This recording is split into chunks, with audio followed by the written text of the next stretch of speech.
আমরা হাসরের ময়দান সংক্রান্ত আলোচনা শুনছি দীর্ঘদিন পর্যন্ত, দীর্ঘ কয়েক জুমা পর্যন্ত।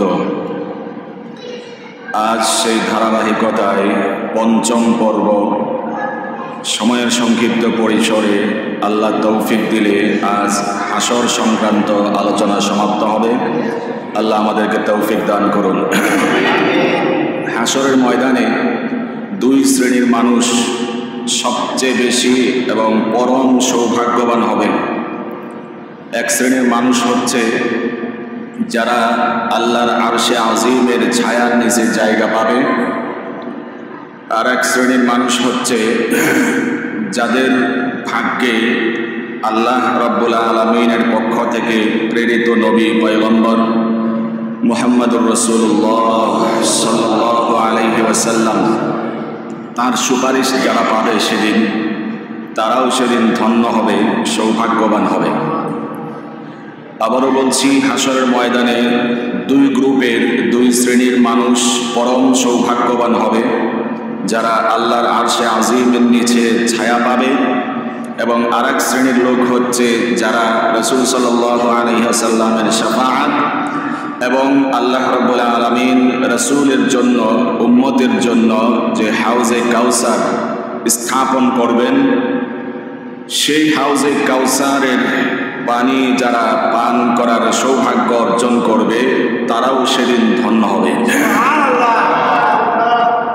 অবস্থাটা এমন হবে, আল্লাহর হাবিব সাল্লাল্লাহু আলাইহি ওয়াসাল্লামের জন্য দুনিয়াতে থাকতেই আল্লাহ ওহী করেছেন, প্রত্যাদেশ করেছেন, বার্তা বা মেসেজ পাঠিয়েছেন, ইন্না আ'তাইনাকাল কাউসার, ইয়া রাসূলুল্লাহ আমি আপনাকে হাউজে কাউসার দান করেছি। হাউজে কাউসারের বিষয়টা এখানে যেমন দুটি শব্দ, ঠিক তেমনিভাবে এর উৎস, মূল উৎস বিভক্তির বিবেচনায় দুটি বিষয় এখানে প্রকাশ পায়। একটি হচ্ছে হাউজ আর একটি হচ্ছে কাউসার। হাউজ হচ্ছে যেটা হাসরের ময়দানে আল্লাহ রাব্বুল আলামিন হুজুরের উম্মতের জন্য স্থাপন করবেন, এটা একটা হাউজ। এর দূরত্ব কতটুকু? আল্লাহর হাবিব সাল্লাল্লাহু আলাইহি ওয়াসাল্লাম বলেছেন, 1 মাস অতিক্রম করে গেলে যত সময় লাগে এত পরিমাণ দূরত্ব হবে সেই হাউজে কাউসারে। এর প্রশস্ততা এত বেশি, একদিক থেকে আরেক দিক পর্যন্ত যেতে হলে কত মাস লাগবে? 1 মাস দূরত্ব পরিমাণ রাস্তা, এত প্রশস্ত পরিমাণ যে হাউস, সেই হাউসকে বলা হয় হাউজে কাউসার। এটা হচ্ছে হাউজের পরিধি, পরিসীমা। আর আমরা আগেই বলেছি কাউসার আরেক জিনিস। কাউসারটা হচ্ছে যেটা জান্নাত থেকে আগত পানি, সেটা জান্নাতের পানি আসবে নালার মাধ্যমে বা নলের মাধ্যমে। সেই জান্নাতের পানিটা, কাউসারের পানিটা আসবে হাউজে, সেই হাউসটা থাকবে হাসরের ময়দানে। পানিটা আসবে জান্নাত থেকে, কাউসারের পানি, আর যেখানে এসে সেটা জমা হবে সেই জায়গাটা হচ্ছে হাউজে কাউসার। আল্লাহর হাবিব সাল্লাল্লাহু আলাইহি ওয়াসাল্লাম সেই হাউজে কাউসারে উম্মতকে পানি পান করানোর জন্য সেদিন উপস্থিত থাকবেন। সুবহানাল্লাহ। যারা সেদিন হাউজে কাউসারের পানি পান করে ধন্য হবে, আল্লাহ আমাদের সবাইকে যেন তাদের কাতারে শামিল করে নেন। আর একটু জোরে বলেন আল্লাহুম্মা আমিন। ওই হাউজে কাউসারের বিবরণ, গুণাবলী, বৈশিষ্ট্য হুজুর সাল্লাল্লাহু আলাইহি ওয়াসাল্লাম হাদিসে পাকে ঘোষণা দিয়ে গিয়েছেন। আল্লাহর হাবিব সাল্লাল্লাহু আলাইহি ওয়াসাল্লাম বলেছেন, যে হাউজে কাউসারটাকে হাসরের ময়দানে স্থাপন করা হবে, সেই হাউজে কাউসারের দূরত্ব হবে 1 মাসের পরিমাণ দূরত্ব। সুবহানাল্লাহ।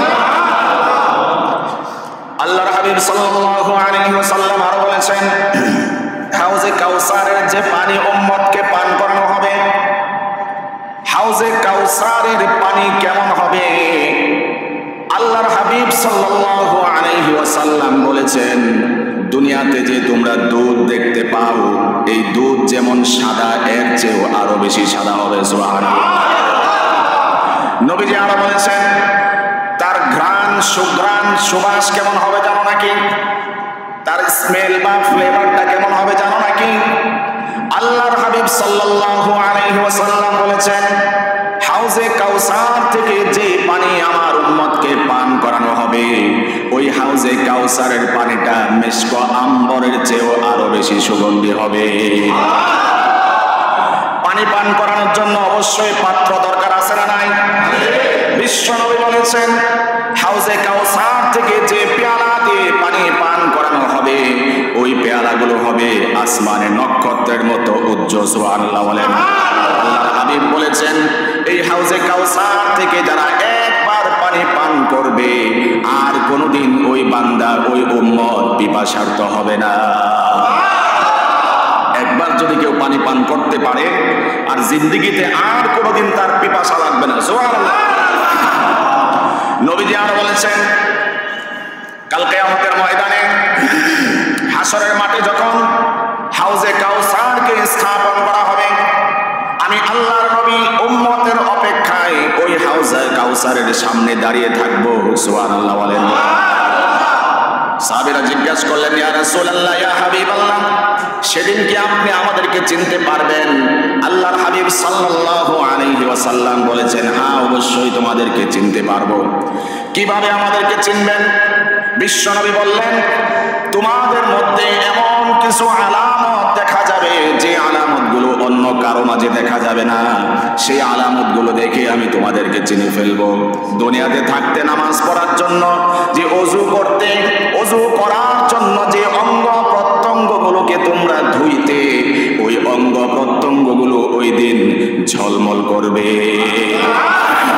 অঙ্গ প্রত্যঙ্গ সেদিন ঝলমল করবে আর আমি দেখে দেখে বুঝে ফেলবো এটা আমার উম্মত। দুনিয়াতে নামাজ পড়তো, 5 ওয়াক্ত নামাজ পড়তো, প্রত্যেকদিন কন্টিনিউ নামাজ পড়তো, 1 ওয়াক্ত নামাজ গ্যাপ দিত না, কামাই দিত না, ওজর আপত্তি অজুহাত পেশ করতো না। তাদের চেহারাতে উজ্জ্বল ঝলমল করতে থাকবে এবং তাদের অন্যান্য যে অঙ্গ প্রত্যঙ্গগুলো আছে যেগুলো ওজুর সময় ধোয়া পড়তো কাল কিয়ামতের ময়দানে হাউজে কাউসারের সামনে যখন সমস্ত উম্মতরা সমবেত হবে ওজুর অঙ্গ প্রত্যঙ্গগুলো সেদিন ঝলমল করতে থাকবে। সুতরাং নামাজ পড়া দরকার আছে না নাই? নামাজ তো ওযু ছাড়াই চলে নাকি? জানাজার নামাজ চলে না? কোন নামাজে ওযু ছাড়া চলে না, কথা বলেন। ওযু করতে হবে নামাজের জন্য আর নামাজ ওযু ছাড়া হবে। আর যদি ওযু করি লাভ আছে না নাই? দুনিয়াতে তো এটা ওযু লাগবেই। ওযু ছাড়া হাজার সিজদা নামাজ পড়লেও তো সেটা আল্লাহর দরবারে মকবুল নয়। তবে কথা হচ্ছে ওযু করে আমরা ঠকি নাই। ওই যে 20 সেকেন্ড 30 সেকেন্ড কি বলে হাত ধোয়াধুয়ি করা, করোনা ভাইরাস ধরা দিলে ওই সমস্ত আমল আমরা ঠিকই করেছি। সুশীল সমাজ, দাবিদার সুশী সমাজ, কথিত সুশী সমাজ যারা তারা শুধুমাত্র 20 সেকেন্ড 30 সেকেন্ড হাত পা ধোয়ার মধ্যেই নিমগ্ন ছিল। আর প্রকৃত অর্থে সুশীল একালে ওকালে দুনিয়া আখিরাতে সত্যিকার অর্থে প্রকৃত অর্থে যারা সুশীল তারাই 5 বেলা ওযুর সময় হাত অঙ্গ প্রত্যঙ্গ ধৌত করেছে। এরাই হচ্ছে সত্যিকার অর্থে দোষী সুশীল। তোমাদের সুশীলগিরি কয় দিনে? সায়েন্স যেটা বলেছে সেটা তোমরা মেনেছো, কিন্তু সমস্ত বিজ্ঞানীদের বিজ্ঞানী, গবেষকদের গবেষক, মানবতার মহান শিক্ষক মুহাম্মদুর রাসূলুল্লাহ সাল্লাল্লাহু আলাইহি ওয়াসাল্লাম যে সায়েন্স, যে থিওরি আমাকে শিক্ষা দিয়ে গেছেন সেটা যতদিন বেঁচে আছি ততদিন মানবো ইনশাআল্লাহ। তবেই এই জগতেও সফল, ওই জগতেও সফল হয়ে যাবে ইনশাআল্লাহ। আল্লাহর হাবিব বলছেন ওই দিন অনেক উম্মত এমন থাকবে যাদেরকে আল্লাহ রাব্বুল আলামিনের পক্ষ থেকে তাদেরকে তাড়িয়ে দেওয়া হবে আমার অনুমতি ছাড়াই। আমি তখন সুপারিশ করব, আয় আল্লাহ এরা তো আমার উম্মতের অংশ, এদেরকে তাড়ানো হচ্ছে কেন? আল্লাহ রাব্বুল আলামিনের পক্ষ থেকে বলা হবে, ইয়া রাসূলুল্লাহ ইয়া হাবিবাল্লাহ আপনি জানেন না আপনার ওয়াফাতের পরে দ্বীনের ব্যাপারে তারা নব আবিষ্কার করেছে, বেদাতে নিমগ্ন ছিল। যেই তরিকা আপনার ছিল না, যেই তরিকা সাহাবায়ে কেরামের ছিল না, এমন দ্বীনের মধ্যে নব আবিষ্কার যারা করেছে এরা হচ্ছে ওই লোক। আজকে তাদেরকে হাউজে কাউসারের পানি পান করানো হবে না। বিশ্ব নবী এই বিষয়টি জানার পরে তাদেরকে ভর্ৎসনা ইনসাল্ট করে বলবেন সুহবান সুহবান সুহবান, দূর হয়ে যাও, দূর হয়ে যাও, দূর হয়ে যাও। আল্লাহর হাবিব সেদিন বেদাতি, এক কথায় বেদাতি যারা, তাদেরকে আল্লাহর হাবিব সাল্লাল্লাহু আলাইহি ওয়াসাল্লাম সুহবান, দূর হয়ে যাও, দূর হয়ে যাও, দূর হয়ে যাও বলে তাড়িয়ে দিবেন। হুজুর সাল্লাল্লাহু আলাইহি ওয়াসাল্লাম সেদিন তাদেরকে হাউজে কাউসারের পানি পান করাবেন না। এবার বেদাতি কারা একটু জানা দরকার আছে না নাই? কারো বিরুদ্ধে গেলে কষ্ট নেব না তো? কারণ নবীর কথার বিরুদ্ধে যদি আমার মন চলে যায়, প্রাধান্য দিব কোনটা, নবীর কথা না আমার মন? অবশ্যই নবীর কথা পরিধানযোগ্য, প্রাধান্যযোগ্য।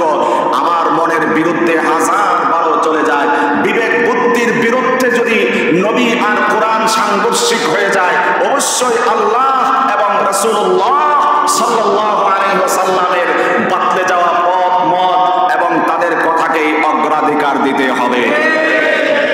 নবীজি বলেছেন কুল্লু বিদআতিন দালালা ওয়া কুল্লু দালালাতিন ফিন্নার। যারা ইসলামের মধ্যে নব আবিষ্কার করবে, নতুন কোন আমলের জাগরণ করবে, সৃষ্টি করবে, উদ্ভাবন করবে, এই সব হচ্ছে বিদআত। এক কথায় আরো সহজ করে বলি, আল্লাহর হাবিব থেকে যেটা প্রমাণিত নয়, যে আমল হুজুর করেন নাই, উম্মতকেও করতে বলেন নাই, যেই আমল সাহাবীরাও করেন নাই, উম্মতকেও করতে বলেন নাই, পরবর্তী জেনারেশন খায়রুল কুরুন তারাও যে আমল করেন নাই এবং উম্মতকেও করতে বলেন নাই, এই তিন জমানা ওভারটেক করে, ক্রস করে নতুন কোন আমল ইসলামের মধ্যে, দ্বীনের মধ্যে জন্ম দেওয়ার নামে হচ্ছে, আওয়াজ করে বলেন, আমি কি বুঝাতে পারছি? আশা করি বুঝতে পেরেছেন। যে আমল হুজুর করেন নাই, করতে বলেন নাই, পরের জেনারেশন সাহাবায়ে কেরাম করেন নাই, করতে বলেন নাই, পরবর্তী জেনারেশন করেন নাই, করতে বলেন নাই, এরপরে যদি নতুন কোনো আমলের উদ্ভাবন হয়, নতুন কোনো আমলের জন্ম হয়, উৎপত্তি হয়, সেটা দেখতে যতই চকচক করুক, শুনতে যতই ভালো লাগুক, সেটা নবীর আমল যদি না হয়, সাহাবীর আমলের মতো যদি আমল না হয়, যত সুন্দরই হোক, ঠিকানা হবে জাহান্নাম। আমার কথা না? একটু আগে যে বললাম কুল্লু বিদআতিন দালালা, প্রতিটি নব আবিষ্কার, নব উদ্ভাবন, ইসলামের ভিতরে নতুন কোন আমলের সৃষ্টি হওয়া, সৃষ্টি করা, এটা হচ্ছে গোমরাহি। ওয়া কুল্লু দালালাতিন ফিন্নার। আর এই সমস্ত নেক্সুরতে, গোমরাহিতে যারা নিমগ্ন আর নিমজ্জিত ছিল, যাবে কোথায়?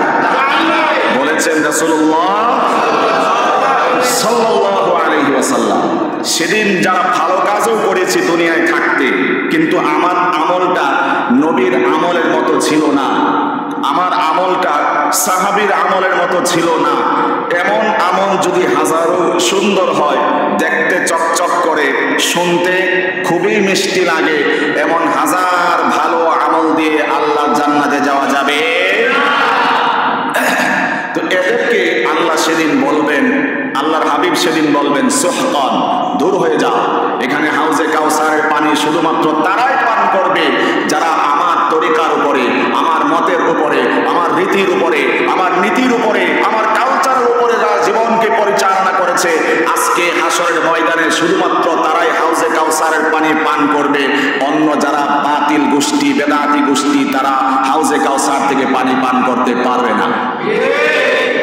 এবার এক্সাম্পল দিয়ে শুধুমাত্র আপনাদেরকে বলি, আল্লাহর ওয়াস্তে বিবেক বুদ্ধি দিয়ে জবাব দিবেন, আক্রোশের নিয়তে নয়, শুধুমাত্র বোঝার জন্য বলছি। আল্লাহর হাবিব সাল্লাল্লাহু আলাইহি ওয়াসাল্লামের জন্ম থেকে ওফাত পর্যন্ত বয়স কত বছর হয়েছিল? 63 বছরের ভিতরে জন্ম ছিল কিনা? জন্ম না হলে 63 বছর হয় কিভাবে? জন্ম তো অবশ্যই ছিল। এই জন্মটাকে আরবিতে বলা হয় মিলাদ। কি বলা হয়? আল্লাহর হাবিব সাল্লাল্লাহু আলাইহি ওয়াসাল্লাম জন্মগ্রহণ করেছেন, এই আনন্দটা সবার আগে তো হুজুরের হওয়ার কথা ছিল। কথা বলেন? হুজুর তার জন্মবার্ষিকী পালন করেননি, তবে জন্মদিন কিভাবে পালন করেছে শুনুন। আবারও বলছি, জন্মদিন বলতে আমাদের যে কালচার, গতানুগতিক যে জন্মদিন, হ্যাপি বার্থডে টু ইউ, মোমবাতি জ্বালাও, পূজা করো, কেক কাটো, এই সমস্ত অপসংস্কৃতি, কুসংস্কার, পশ্চিমা রীতি নীতি কালচার অবলম্বন করলে সেদিন আল্লাহর দরবারে ধরা খেতে হতে পারে। আমার হাবিবের জন্মের চেয়ে আর পুত পবিত্র এবং উৎকৃষ্ট জন্ম পৃথিবীতে আর একজনেরও হয় নাই, কিয়ামত পর্যন্ত হবে না। সেই নবী কোনোদিন হ্যাপি বার্থডে টু ইউ পালন করলেন না, এমনকি উম্মত দাবিদার হয়ে গেলাম, নামাজ নাই, রোজা নাই, বন্দেগী নাই, রসুলের তরিকা অনুযায়ী জীবন যাপন পরিচালনা নাই। এত বছর পরে যদি হ্যাপি বার্থডে ইয়া রাসূলুল্লাহ এই ধরনের আবিষ্কার করে থাকি, আমার মনে হয় কুল্লু বিদআতিন দালালা ওয়া কুল্লু দালালাতিন ফিন্নার, ওই গ্রুপে ওই দলের অন্তর্ভুক্ত হয়ে রাসূলকে ভালোবেসেও যেতে হবে জাহান্নামে। কারণ নব আবিষ্কার, এই আমল হুজুরের সময় ছিল না। কথা বলেন, হুজুর 63 বছর জীবন যাপন করেছেন, প্রতি বছরই তো এই দিনটাই আসতো, কিন্তু হুজুর তো কোনোদিন হ্যাপি বার্থডে এটা পালন করলেন না। তবে একটা আমল করেছিলেন, প্রত্যেক সোমবারে তিনি রোজা রাখতেন। কি রাখতেন? হুজুরকে প্রশ্ন করা হলো, ইয়া রাসূলুল্লাহ প্রতি সোমবার, শুধু বছরে একদিন না, 12 রবিউল আউয়াল সেদিন না, প্রত্যেক সোমবারে তিনি রোজা রাখতেন। জিজ্ঞাসা করা হলো, ইয়া রাসূলুল্লাহ প্রতি সোমবার রোজা রাখেন, তার পিছনে নেপথ্য কারণ কি? হুজুর সাল্লাল্লাহু আলাইহি ওয়াসাল্লাম জবাব দিলেন, এই দিনে আমাকে নবুয়ত দেওয়া হয়েছে, অর্থাৎ কোরআন এই দিনে সোমবারে আমার উপর অবতীর্ণ হয়েছে, নাজিল হয়েছে, এটি হচ্ছে একটি কারণ। দ্বিতীয় আরেকটি কারণ হচ্ছে আমি এই পৃথিবীতে সোমবারে এসেছিলাম, এই দুই কারণে আমি প্রত্যেক সোমবারে রোজা রাখি। সুবহানাল্লাহ। এই আমল এটা তো আমার কমন পড়ে নাই। রোজা রাখার মতো এত কষ্টের কাজ কর্ম দরকার আছে নাকি? যেখানে জিলাপি আছে, মিষ্টি আছে, তবারক আছে, নবীর শানে শান আছে, সাথে তবারকের ব্যবস্থা আছে, আমি যদি বেনামাজিও হই ওই তবারক নেওয়ার জন্য নবীর শানে এশক আমি প্রকাশ করতে যাব। আছে না নাই? এটা কোন ভাবে নবীর প্রতি এশক আর ভালোবাসা হয় নিজের বিবেককে প্রশ্ন করুন। যদি নবীর উম্মত হয়ে নবীর দিক নির্দেশনা, নবীর তরিকা, নবীর রীতিনীতি, কৃষ্টি কালচার, নবীর পাতলে দেওয়া আমলেই যদি আমি না করি, মহান হুকুম নামাজ, এই নামাজে যদি না পড়ি, এক জায়গায় তবারক দিতেছে, নবীর শানে দরুদ গাইতেছে, ওখানে গিয়ে শামিল হওয়ার অর্থ আশিকে রাসূল নয়, সুবিধাবাদ জিন্দাবাদ। কারণ ওটা নামাজ কালাম পড়ে না। রাসূল বলে গেছেন যে নামাজের হিসাব কিন্তু সবার আগে নেওয়া হবে, নামাজ পড়বা, জান্নাতে যেতে হলে কিন্তু গেট বন্ধ থাকবে, নামাজটাই হবে চাবি, সেদিন কিন্তু নামাজ লাগবে। এবার নামাজ পড়ে না, তবারক যেখানে আছে এখানে শরীক হয়, এটা কিসের এশক রাসূল? আক্রোশ নয়, নিজের বিবেককে জাগ্রত করুন, প্রশ্নবিদ্ধ করুন যে আসলেই কি আমি সলিড পথে, নিখুঁত পথে, নির্ভেজাল পথে হাঁটছি, নাকি মন গড়া পথে হাঁটছি। মন গড়া পথ যতই চকচক করুক, যতই সৌন্দর্য মণ্ডিত হোক, মন গড়া মত আর মতামত যতই দেখতে আকর্ষণীয় হোক, ঠিকানা কোথায়? জাহান্নাম। কারণ হুজুর বলেছেন ওই দিন যারা আমার ইবাদত যেগুলো আমি বলে দিয়ে গিয়েছি আমল, এগুলো না কইরা বা করছে ঠিকই, নতুন কোনো আমল অ্যাডজাস্ট করেছে, নতুন করে যুক্ত করেছে, এই জাতীয় আমল যেগুলো আমি করি নাই, করতে বলি নাই, আদর্শ সাহাবীরা তারাও করতে বলে নাই, এই জাতীয় লোকগুলো হাজার ভালো কাজ করেও বেদাতি হওয়ার কারণে জাহান্নামে যেতে হবে। আর এক দল, এই দলে এই যে কিছুদিন আগে কিছুটা দুর্ঘটনা ঘটে গিয়েছে, বাংলাদেশের উম্মুল মাদারিস যাকে বলা হয়, হাটহাজারী মাদ্রাসা, না দেখলেও নাম তো শুনছেন আপনারা। মসজিদে নামাজ চলে, মাদ্রাসার তালেবুল ইলমরা পরীক্ষার প্রস্তুতি নিয়ে হাদিস পড়ে, কিতাব পড়ায় নিমগ্ন থাকে, এটা বাদেই দিলাম, ছিল তারা। কালকে পরীক্ষা, আজকে পরীক্ষার প্রস্তুতি, হাদিস পড়ছে তারা। নামাজের ওয়াক্ত হয়েছে, মসজিদে নামাজ চলছে, এই সময়ে ঢোল তবলার মতো করে বাজিয়ে, বড় বড় সাউন্ড বক্স নিয়ে পিকআপের উপরে কিছু নওজোয়ান নামাজ বাদ দিয়ে, আমল বাদ দিয়ে, গান বাজনা দিয়ে নবীর শানে শান গাইছে। এটা কি আসলেই নবীর আশেক হওয়ার কোনো সম্ভাবনা আছে? সত্যিকার অর্থে হচ্ছে যেই লোক নামাজের সময় মসজিদকে কেন্দ্র করে, মুসল্লিকে কেন্দ্র করে গান বাজনা বাজিয়ে, ডেস্কটপ বাজিয়ে, সাউন্ড বক্সের উন্মাদনায় নাচতে নাচতে যারা মসজিদের প্রতি খারাপ আঙ্গুলের ইশারা করে করে যারা শিরিক দিয়ে রেডি করে মিছিল করে, আল্লাহর কসম করে আযম বিল জজম করে বলছি, প্রত্যেক পক্ষের আশিকের রাসূল নয়, রাসূলের দুশমন, আল্লাহর দুশমন, ইসলাম ও মানবতার দুশমন। নামাজের সময় বেড়া মুসল্লিরা ওদিকটা গান বাজায় যাও নাচতে নাচতে, মুইতে পানি লও না, নামাজের সময় নামাজ পড়ো না, মুসল্লিদেরকে ডিস্টার্ব করো, আবার মিডল ফিঙ্গার। নাউজুবিল্লাহ বলেন। যারা জোয়ান তারা জানেন মিডল ফিঙ্গার দিয়ে খারাপ ইঙ্গিত করা হয়, অশ্লীল ইঙ্গিত করা হয়। হাটহাজারী মাদ্রাসার দিকে মিডল ফিঙ্গার বা অশ্লীল আঙ্গুলের অঙ্গি ভঙ্গিমা দিয়ে কি বোঝাতে চাও? নবীর তরিকার 63 বছরের জীবনের মধ্যে বিন্দু পরিমাণ অশ্লীলতা নাই। তুমি অশ্লীলতা লালন করছো মানে নবীর প্রকৃত আশিক হতে পারো নাই, নবীর দুশমনে রূপান্তরিত হয়। এত বড় অশালীন মানুষ যারা লালন করে, আমাকে বুঝান, সারা বছর নামাজ রোজা না করে 12ই রবিউল আউয়ালের সময় গান বাজনা বাজিয়ে আসলে কি নবীর প্রতি ইশক আর ভালোবাসা প্রমাণ করা হয়?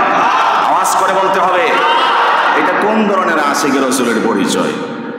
যতদিন হায়াত আছে, যতদিন রিজিক আছে, জবান আছে, কণ্ঠে যতদিন পর্যন্ত আল্লাহ শক্তি দিয়েছেন, ততদিন পর্যন্ত দারাজ কণ্ঠে ইসলাম আর হক হক্কানিয়াতের কথাগুলো বলেই যাব। কণ্ঠকে বাতিলরা স্তব্ধ করতে পারবে না। আল্লাহ কবুল আর মঞ্জুর করুন।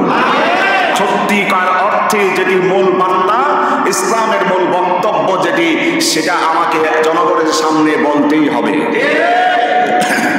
তো এই জাতীয় আশিক রাসূল যারা হয়, বছরে একবার শুধুমাত্র নবীর প্রাণে নবীর শানে ইশক জহের করে, আবার নামাজ রোজা পড়ে না, আবার বাজে ভঙ্গিমা দিয়ে, অঙ্গ ভঙ্গিমা দিয়ে আহলে সুন্নাত ওয়াল জামাআতের মতাদর্শী যারা, তাদেরকে খারাপভাবে ইঙ্গিত করে, এরা আসলে আশিক রাসূল হতে পারে নাই। এরা সেদিন আল্লাহর হাবিবের ধমকের শিকার হবে। সুহতান সুহতান, দূর হয়ে যাও, দূর হয়ে যাও, বিতাড়িত হয়ে যাও। সেদিন আল্লাহর হাবিব সাল্লাল্লাহু আলাইহি ওয়াসাল্লাম যাদের অজুর অঙ্গ প্রত্যঙ্গগুলোতে উজ্জ্বল ঝলমল আলো নূর দেখতে পাবেন, সেদিন তাদেরকে হাউজে কাউসারের পানি পান করাবেন। আর যাদের ভিতরে সেটি থাকবে না, বেদাতে জীবন পরিপূর্ণ যাদের থাকবে, হাবিব সাল্লাল্লাহু আলাইহি ওয়াসাল্লাম সেদিন হাউজে কাউসারের পানি তাদেরকে পান করাবেন না, তাদেরকে সেখান থেকে তাড়িয়ে দিবেন। এবার যখন সবাই নিরাশ হয়ে গেল, বিচার কাম শেষ, এদিক দিয়ে হুজুরের কাছে পানি চাইও, পানি পাইল না, কারণ উম্মতের দলভুক্ত তারা প্রমাণিত হয় নাই, যার কারণে তাদেরকে তাড়িয়ে দিয়েছে। এবার তারা যাবে ইবলিসের কাছে। কার কাছে যাবে? এটা হচ্ছে শেষ চেষ্টা, প্রচেষ্টা। বলবে যে আমাদেরকে একটু তোমরা হেল্প করো, সহযোগিতা করো, কারণ তোমার প্ররোচনায় প্ররোচিত হয়েই তো আমরা দুনিয়াতে উদাস জীবন যাপন করেছিলাম। অতএব আজকের দিনে আমাদেরকে কেউ বাঁচাইতে পারে নাই। ইবলিস সাহেব, আপনি আমাদেরকে একটু হেল্প করুন, বাঁচানোর চেষ্টা করুন। আল্লাহ রাব্বুল আলামিন এই বিষয়টিকে কোরআনুল কারীমে ফুটিয়ে তুলেছেন। ইবলিস সেদিন প্রতি উত্তরে কি বলবে, আল্লাহ রাব্বুল আলামিন সেটি কোরআনুল কারীমে তুলে ধরেছেন। ওয়াকালা আশ-শাইতানু লাম্মা কুদিয়াল আমরু ইন্নাল্লাহা ওয়া'আদাকুম ওয়া'দাল হাক্কি ওয়া ওয়া'আদতুকুম ফাআখলাফতুকুম ওয়া মা কানা লি আলাইকুম মিন সুলতান وما كان لي عليكم من سلطان إلا أن دعوتكم فاستجبتم لي فلا تلوموني ولوموا أنفسكم। মানুষ যখন হয়রান হবে, পেরেশান হবে, লাঞ্ছনার মুহূর্ত যখন গুজার করতে থাকবে, আমল নামায় ব্যর্থ হয়েছে, বারবার অস্বীকার করার পরেও সব আমলগুলো ব্যর্থ প্রমাণিত হয়েছে, এবার শেষ পর্যায়ে তারা ইবলিসের দ্বারস্থ হয়ে বলবে, দুনিয়ায় থাকতে তোমার প্ররোচনায় প্ররোচিত হয়ে হাজার রকমের অন্যায় অপরাধে লিপ্ত ছিলাম, আল্লাহর নাফরমানিতে লিপ্ত ছিলাম, এমন কোন গুনাহ নাই যে গুনাহ তোমার প্ররোচনায় প্ররোচিত হয়ে করি নাই। আজকে আমাদের জন্য কিছু করার চেষ্টা করো। ইবলিস সেদিন বলবে, ওয়াকালা আশ-শাইতান লাম্মা কুদিয়াল আমরু ইন্নাল্লাহা ওয়া'আদাকুম ওয়া'দাল হাক্কি। আহারে, আল্লাহ রাব্বুল আলামিন দুনিয়ায় থাকতে তোমাদেরকে যে ওয়াদা দিয়েছিলেন, সেই ওয়াদাটাই তো সত্য ওয়াদা ছিল। ওয়া ওয়া'আদতুকুম ফাআখলাফতুকুম, আমি তোমাদেরকে যে ওয়াদা দিয়েছিলাম, সেই ওয়াদা আজকে আমি বাস্তবায়ন করতে পারবো না। ওয়া মা কানা লি আলাইকুম মিন সুলতান, তোমাদের উপরে আমি ইবলিসের কোনো জোর জবরদস্তি ছিল না, বাধ্যবাধকতা ছিল না, বরঞ্চ আমি শুধুমাত্র অসৎ পথে তোমাদেরকে রাহবারি করেছিলাম, খারাপ পথে তোমাদেরকে চলার জন্য উদ্বুদ্ধ করেছিলাম। তোমরা সেভাবেই তোমাদের পথকে গোজার করেছো। দলিল প্রমাণ তালাশ করো নাই, কোন রকমের যুক্তি তালাশ করো নাই। আমি ইবলিস তোমাদেরকে যেইভাবে প্ররোচনা দিয়েছি সেইভাবে প্ররোচিত হয়েছো। অতএব আজকে আমাকে বকাঝকা করে কোনো লাভ নাই। আনদা আউতুকুম ফাস্তাজাবতুম লি ফালা তালুমুনি ওয়ালুমু আনফুসাকুম। এক কাজ করো, আজকে আমাকে কোনো ভর্ৎসনা করিও না, ইনসাল্ট করিও না, আমাকে তিরস্কার করিও না, বরং নিজেরাই নিজেদেরকে তিরস্কার করো। মা আনা বিমুসরিখিকুম ওয়া মা আনতুম বিমুসরিখি। আজকে তো আমি নিজেই নিজেকে বাঁচাইতে পারবো না, তোমাদেরকে তো বাঁচানোর কোনো প্রশ্নই ওঠে না। কথা বলেন। ইবলিস যখন এই জাতীয় বক্তব্য দিবে, একটা হচ্ছে শারীরিক শাস্তি, আরেকটি হচ্ছে মানসিক শাস্তি। হেরপিসে দৌড়ায়া এত আকাম কোকাম হলো দুনিয়ায় থাকতে, এখন ওই ইবলিসের দ্বারস্থ হয়ে তার একটু হেল্প পাওয়ার আশা করে জাতি তার পিছনে ছুটে চলবে, তার কাছে বিশেষ আশ্রয় কামনা করবে। সে বলবে যে আজকে তো আমি আমারে বাঁচাইতে পারবো না, তুমি করে বাঁচানো কেন? তুমি করে কি বাধ্য করছিলাম? আমি তোমাদেরকে চাপ দেই নাই। বলছি এই পথে যাও, আজান হয়েছে মসজিদে যেও না। বলছি হারাম পথে চলো, তুমি হারাম পথে চলছো। বলছি অন্যায় পথে চলো, অন্যায় পথে চলছো। দলিল প্রমাণ যুক্তি তালাশ করলা না যে না এই পথে চললে আমার ক্ষতি আখিরাতে হবে, আর এই পথ থেকে এড়িয়ে চলতে পারলে আল্লাহ আমার জন্য পুরস্কারের ব্যবস্থা রেখেছেন। কোনো যুক্তি তালাশ করলা না, প্রমাণ তালাশ করলা না। আজকে আমারে গালি দেওয়া লাভ নাই, বরং নিজেরাই নিজে গালি দাও, নিজেরাই নিজের ঘৃণা করো, তিরস্কার করো। যখন অবস্থাটা এমন হবে, যখন ইবলিসের কাছে এই ধরনের আপত্তিজনক কথা তারা শুনবে, ব্যর্থ হয়ে ফিরে আসবে, আল্লাহ রাব্বুল আলামিন এই বিষয়টিও কোরআনুল কারিমে তুলে ধরেছেন। তাফসিরে জালালাইনে এসেছে, ইবলিস যখন তাদেরকে বলবে ফালা তালুমুনি ওয়ালুমু আনফুসাকুম, আমাকে গালি দিও না, আমাকে ঘৃণা করে লাভ নাই, নিজেকে নিজে ঘৃণা করো। তখন মানুষগুলো এত বেশি ঘৃণা করবে, এত বেশি ঘৃণা করবে। আল্লাহ রাব্বুল আলামিন তখন বলবেন, আজকে ইবলিসের প্রতি তোমরা নিজেদের প্রতি যত বেশি ঘৃণা করছো, আমি আল্লাহ রাব্বুল আলামিন তোমরা যখন আমার নাফরমানিতে লিপ্ত থাকতা এর চেয়ে অনেক বেশি ঘৃণা করতাম। আল্লাহ যখন এই জাতীয় জবাব দেবেন, ওই জাতীয় ব্যর্থ বান্দারা বলবে রব্বানা আখিরনা ইলা আজালিন করিব, আয় আল্লাহ আর একটু টাইম আমাদেরকে দেওয়া হোক, দুনিয়াতে প্রেরণ করা হোক। নুজিব দাওয়াতাকা ওয়া নাত্তাবির রাসূল, এবার যদি আমাদেরকে আপনি দুনিয়াতে পাঠান, আপনার ইতাআত করব, আপনার হুকুম মোতাবেক জীবন পরিচালনা করব। এমনকি বিশ্ব মানবতার মহান লিডার মুহাম্মদুর রাসূলুল্লাহ সাল্লাল্লাহু আলাইহি ওয়াসাল্লামের দেখিয়ে দেওয়া, পাতলে দেওয়া পথ আর মতের উপর নিজের জীবনকে পরিচালনা করব, এই জাতীয় কথা যখন বলবে, আল্লাহ রাব্বুল আলামিন ধমক দিয়ে বলবেন, আওয়ালাম তাকুনু আকসামতুম মিন ক্বাবলু মা লাকুম মিন জাওয়াল।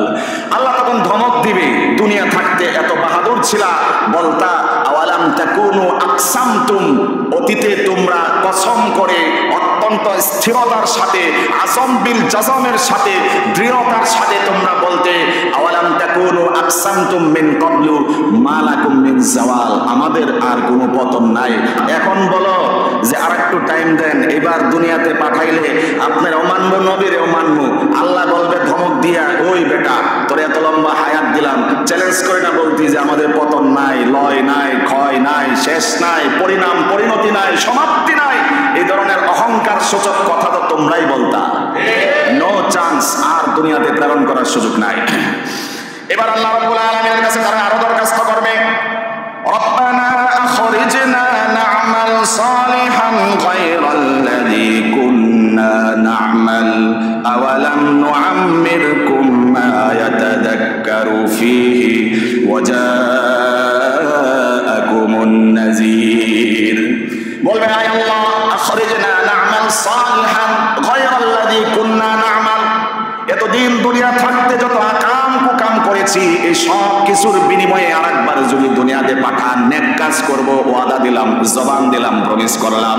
নাখরিজনা না'মাল সালিহান গায়রাল্লাযী কুন্না না'মাল, আল্লাহর কাছে যখন লম্বা হায়াত আরেকটু চাইবে, আরেকবার দুনিয়াতে আসার চান্স তারা তালাশ করবে, আল্লাহ তখন ধমক দিয়ে বলবেন আওয়ালাম নুআম্মিরকুম মা ইয়াতাযাক্কারু ফীহি ওয়া জাআকুমুন নাযীর, আমি কি তোমাদেরকে লম্বা হায়াত দেই নাই? আল্লাহ দেয় নাই লম্বা হায়াত? আওয়ালাম নুআম্মিরকুম, লম্বা হায়াত দিয়েছিলাম না তোমাদেরকে? কি করছো? মা ইয়াতাযাক্কারু ফীহি ওয়া জাআকুমুন নাযীর, ভীতি প্রদর্শনকারী রাহবার মেসেঞ্জার বার্তাবাহক তোমাদের কাছে প্রেরণ করা হয়েছিল, চাইলেই উপদেশ গ্রহণ করতে পারতা, করোনায় ডিনাই করেছো, আজকে আর দুনিয়াতে যাওয়ার চান্স নাই, নো চান্স। আল্লাহ আরো বলবেন আলাম তাকুন আয়াতি তুতলা আলাইকুম ফাকুনতুম বিহা তুকাজ্জিবুন, আল্লাহ বলবেন আমার কোরআনের আয়াতগুলো তোমাদের সামনে কি তেলাওয়াত করা হতো না? অবশ্যই তেলাওয়াত করা হতো। ফাকুনতুম বিহা তুকাজ্জিবুন, তোমরা সেগুলোকে ডিনাই করেছো, মিথ্যা সাব্যস্ত করেছো, মিথ্যা প্রতিপন্ন করেছো। ক্বালু রাব্বানা গালাবাত আলাইনা শিকওয়াতুনা ওয়া কুন্না কওমান দাল্লিন, তারা আবার হায়াত চাইবে। ফাইন উদনা ফাইন্না যালিমুন, আবার যদি আমরা দুনিয়াতে প্রেরণ করা হয়, আবার যদি আমরা অন্যায় করি, জালেম হিসেবে সাব্যস্ত হব। আল্লাহ রাব্বুল আলামিন বলবেন ক্বালা খসাউ ফিহা ওয়া লা তুকাল্লিমুন, বলবো যে লাঞ্ছনার সাথে, অত্যন্ত ভৎসনার সাথে, অপমাননার সাথে, অবমাননার সাথে এখানেই তোমরা অবস্থান করো। লা তুকাল্লিমুন, আমার সাথে কথা বলো না। নাউজুবিল্লাহ বলেন। আল্লাহ যদি সেদিন মুখ ফিরিয়ে নেন, কথা কইস না আমার সাথে। আমরা রাগ করলে অনেক সময় অভিমান করে বলি খবরদার আমার সাথে কথা বলবি না, একবার সামনে আগাবি না, আগে বলছিলাম না? আল্লাহ রাজাদিরাজ মহান বাদশাহ যিনি, বাদশার বাদশাহ যিনি, সেদিন আল্লাহর সাথে এই ধরনের পাপিষ্ঠরা কথোপকথন করবে, আর আল্লাহ সেদিন বলবেন, তারা বলবে রব্বানা গালাবাত আলাইনা শিকওয়াতুনা ওয়া কুন্না কওমান দাল্লিন, আয় আল্লাহ দুর্ভাগ্য আমাদের উপরে চেপে বসেছিল, যার কারণে আমরা পথভ্রষ্ট ছিলাম, গুমরাহির গহীন জলে নিমজ্জিত ছিলাম, অতল গহ্বরে নিমজ্জিত ছিলাম, আমাদেরকে আর একটু দয়া করেন। আল্লাহ বলবেন ইকসাউ ফিহা ওয়া লা তুকাল্লিমুন, অত্যন্ত লাঞ্ছনার সাথে এখানেই বসবাস করো। টাইম বহু দেওয়া হয়েছিল, সংশোধন হও নাই, আজকে আমার সাথে কথা বইল না। নাউজুবিল্লাহ। এর চেয়ে তিরস্কার আর ভর্ৎসনা কি হতে পারে? সেদিন সব জায়গা থেকে ব্যর্থ হয়ে, সব আমলগুলো বারবার অস্বীকৃতি করার পরে যে না আমি তো এটা করি নাই, প্রমাণ করা হয়েছে, এটাও করি নাই, প্রমাণ দেওয়া হয়েছে, ওটাও করি নাই, বিভিন্নভাবে আল্লাহ প্রমাণিত করেছেন, সাব্যস্ত করেছেন, পারলো না। এবার জাহান্নামের তো ফয়সালা হবে, সেদিকে নবীর কাছে গিয়ে হাউজে কাউসারের পানি পেল না। এবার আসলো শেষ পর্যায়ে শয়তানের কাছে। শয়তানের কাছে আসার পরেও সেখান থেকে সাকসেস হতে পারলো না, শয়তান তাদেরকে তাড়িয়ে দিল। আল্লাহর কাছে হায়াত কামনা করলো, সে আল্লাহ তাদেরকে তাড়িয়ে দিলেন। অবশেষে আল্লাহ রাব্বুল আলামিন বললেন যে না, লম্বা হায়াত দেওয়া হয়েছিল, আজকে আমার সাথে কোনো রকমের কথা নাই, আজকে আর কোনো রকমের কথা চলবে না।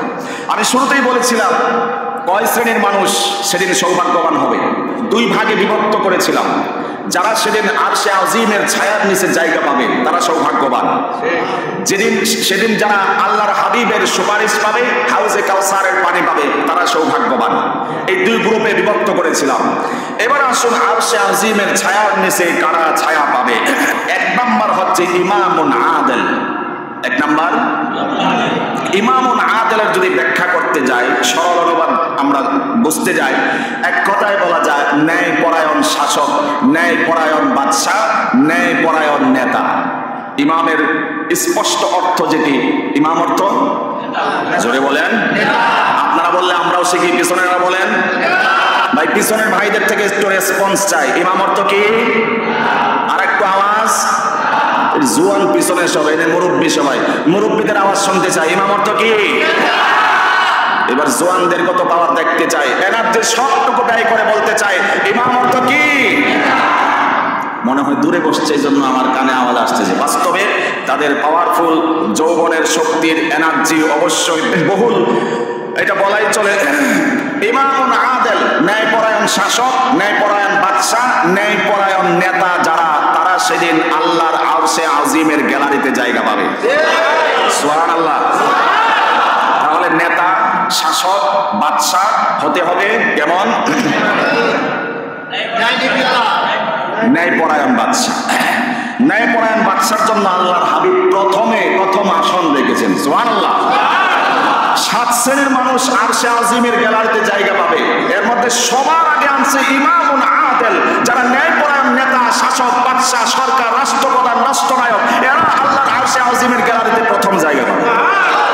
সিরিয়াল হিসেবে বললাম আর কি। তো এই যে আল্লাহর হাবিব সাল্লাল্লাহু আলাইহি ওয়াসাল্লাম এত বড় সারপ্রাইজের পুরস্কার দিয়েছেন, এই জাতীয় নেতাদের অনুসরণ, অনুকরণ, ফলো যারা করবে, তারাও আশা করা যায় সেদিন আল্লাহর আরশে আজিমের ছায়ার নিচে জায়গা পাবে, জান্নাতে যেতে পারবে, আশা করা যায়। আর যদি ব্যতিক্রম হয়, নেপালি নেতার অনুসরণ যদি কেউ করে, আরশে আজিম দূরের কথা, জান্নাত দূরের কথা, জাহান্নামে যে যাবে, ওখান থেকে আল্লাহ দয়া না করলে আর উঠতে পারবে না। নেপালি শাসক চিনছেন তো আপনারা? যারা কয়েকদিন অনলাইনের সাথে সম্পৃক্ত ছিলেন তারা জানেন অবাল পরিণাম। এই জাতীয় দুঃশাসক যারা হবে, দুঃশাসনের রাজত্ব যারা করবে, খুন রাজধানী গুমের রাজত্ব যারা করবে, এই ধরনের দুর্নীতি, টেন্ডারবাজি, চাঁদাবাজির রাজত্ব যারা করবে, আল্লাহর আরশে আজিম দূরের কথা, জাহান্নাম তাদের জন্য ওয়াজিব অবধারিত হবে। এই জাতীয় নেতাদের থেকে গোটা বিশ্বের নেতাদের শিক্ষা নেওয়া দরকার। কথা বলতে হবে, ঠিক কিনা? সমস্ত বিশ্বের রাষ্ট্রনায়কদের শিক্ষা নেওয়া দরকার। তারা স্লোগানে রাজপথ মুখরিত করেছে। ছাত্র সমাজ, কিশোর, তরুণ, যুবক, এমন আম জনতা সকলে রাস্তায় নেমে এসেছে। আমাদের বাক স্বাধীনতা বন্ধ করো না, দুর্নীতি বন্ধ করো। এই স্লোগানে আকাশ বাতাস মুখরিত করেছে। রাজপথকে, নেপালের রাজপথকে তারা মুখরিত করেছে। যখন তারা জনগণের চাহিদা পূরণ করতে ব্যর্থ হয়েছে, দুর্নীতির রাজত্ব করেছে, খারাপের অসভ্য রাজত্ব যখন তারা করেছে, আল্লাহর আযাব এমন ভাবে নেমে এসেছে, নেতাকে হেলিকপ্টারে করে পালাতে হয়েছে। কোন দেশের নেতার কথা বলতেছি? জোরে বলেন। নেপালি নেতার কথা বলতেছি। হাই বেটা, হেলিকপ্টারে যায় নাই? হেলিকপ্টার দিয়ে পালিয়েছে। বুঝাইয়া দেয়া গেছে, সামনে যদি আমার মতো কেউ শাসক হয়ে শাসকের আসনে সমাসীন হও, তোমাদের পরিণতি এমন হবে, জনগণের খাওয়া খেয়ে, লুঙ্গি থুয়ে, প্যান্ট থুয়ে, জামা কাপড় রেখে পালাতে হবে। এই সবক যদি দুনিয়ার শাসকরা শিক্ষা যদি এখান থেকে না নেয়, তাহলে এটা চরম ব্যর্থতার প্রমাণ হবে। কি অবাক পরিণাম! নেতানাল হেলিকপ্টার দিয়ে চলে গেছে। পাতি নেতা, ছাতা নেতা যেগুলা ছিল, হেলিকপ্টার থেকে রশি চাষে ঝুইলা জায়গা ত্যাগ করতে হয়েছে। এরাই তো একসময় শাসন ক্ষমতায় সমাসীন ছিল। কথা বলেন, এমনটা কেন হলো? জনগণের সাথে গাদ্দারি করেছে। জনগণের সাথে গাদ্দারি করার ফল এমন, যাওয়ার সময় পোশাকও গায়ে থাকে না। সম্ভবত অর্থমন্ত্রী ওই পাগলারে এমন ছেঁচা দিছে, তার গায়ে পোশাক নাই, হাফ প্যান্টটা ছিল আর কি। যদি এটাও প্লাস্টিক হয়ে যায়, তাহলে তো আর দেশের মান থাকে না। কি মায়ের, জনগণের মায়ের, মারতে